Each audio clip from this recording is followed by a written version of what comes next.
শুক্রবার রাজধানী বরদোয়ালি বিদ্যুৎ বিভাগে পিএম সূর্যঘর মুফত বিজলি যোজনার নাম নথিভুক্তকরণের বিশেষ শিবির অনুষ্ঠিত হয়।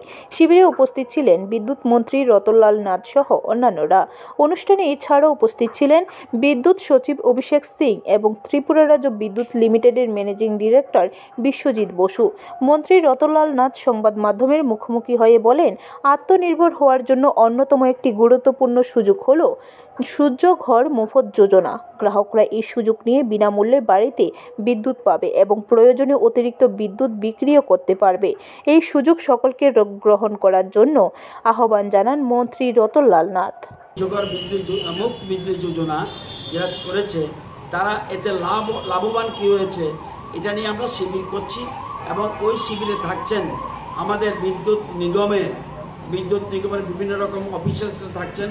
তারা বোঝাচ্ছে কিভাবে আপনি ফ্রি বিদ্যুৎ পেতে পারেন, এটা বোঝাচ্ছে। সাথে সাথে যাতে স্পটের মধ্যেই যাতে রেজিস্ট্রেশন করা যায় সেজন্য সেখানে আমাদের রেজিস্ট্রেশনও করাচ্ছে।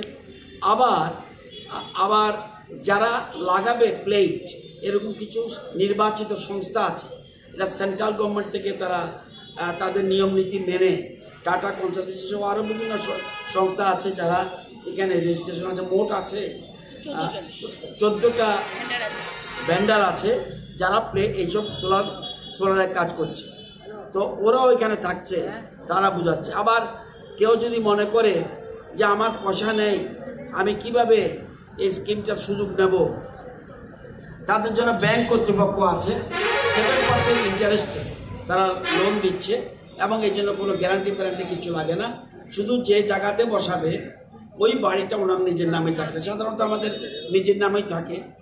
এবং সবচেয়ে প্লাস পয়েন্ট যে 1 কিলোওয়াট বিদ্যুৎ যদি আমরা সোলার প্লেট বসাই তাহলে আমাদের 33,000 টাকা সাবসিডি। ব্যুরো রিপোর্ট, খবর ত্রিপুরা।